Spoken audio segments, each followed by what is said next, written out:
भगवान विष्णु जी और भगवान शिव जी की अद्वितीय मित्रता की कहानी। ब्रह्मांड के आदि काल से ही भगवान विष्णु जी और भगवान शिव जी की मित्रता अत्यंत महत्वपूर्ण थी।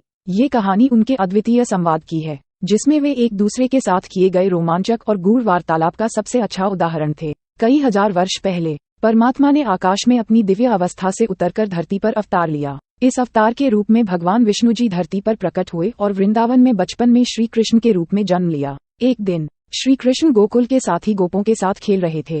वे बचपन के खिलौनों से खेल रहे थे और हंसी मजाक कर रहे थे। तभी एक दिव्य आलिंगन हुआ और विष्णु जी की अद्भुत मित्रता भगवान शिव जी विश्राम करने के लिए वहां आए। भगवान शिव जी के आगमन पर सभी गोप और गोपियां खुश हो उठे और उन्होंने उनका स्वागत किया। श्री कृष्ण ने भी अपने मित्र शिव जी का स्वागत किया और उनके साथ खेलने का प्रस्ताव दिया। भगवान शिव जी ने सुना और हंसते हुए कहा, हे कान्हा, मैं तो एक तांडव नृत्य के शौकीन हूँ, क्या तुम मेरे साथ तांडव नृत्य करना चाहोगे? श्री कृष्ण ने आनंद पूर्वक सहमति दी और उन्होंने दोनों बचपन के खेल में तांडव नृत्य करना शुरू किया। भगवान शिवजी और श्री कृष्ण का तांडव नृत्य देखकर गोपों और गोपियों के हृदय भगवान के भगवती माया में लीन हो गए। तांडव नृत्य के बाद भगवान शिवजी ने श्री कृष्ण से कहा, कान्हा, तुम बहुत ही अद्वितीय और अनुपम हो। मैंने तुम्हारे साथ तांडव नृत्य करके अत्यंत आनंदित महसूस किया। श्री कृष्ण ने मुस्कुराते हुए उत्तर दिया, देवाधिदेव, आपके साथ तांडव नृत्य करना मेरे लिए अत्यधिक गर्व की बात है। आप मेरे प्रिय मित्र हैं और मैं हमेशा आपके साथ रहना चाहता हूँ। इसके बाद भगवान विष्णु जी और भगवान शिव जी की मित्रता और भी गहरी हो गई।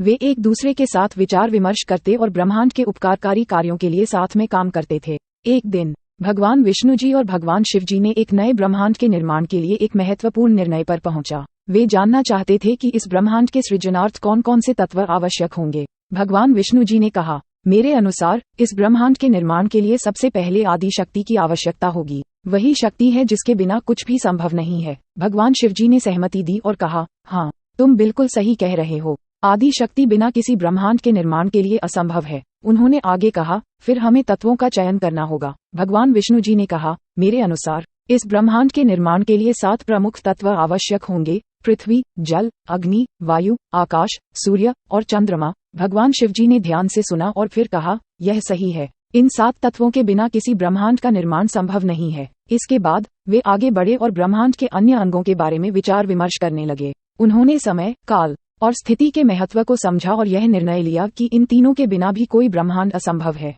इसके बाद वे तीनों को श्री कृष्ण और शिवजी ने मिलकर ब्रह्मांड के निर्माण के लिए अनिवार्य तत्व के रूप में चुना। इसके बाद भगवान विष्णु जी और भगवान शिवजी ने ब्रह्मांड के निर्माण के लिए अपनी दिव्य शक्तियों का संयम और उपयोग करके ब्रह्मांड का निर्माण किया। इस रूप में वे दोनों ने एक अद्वितीय और महत्वपूर्ण कार्य किया और उनकी मित्रता और एकता ने ब्रह्मांड की सृजना में महत्वपूर्ण भूमिका निभाई।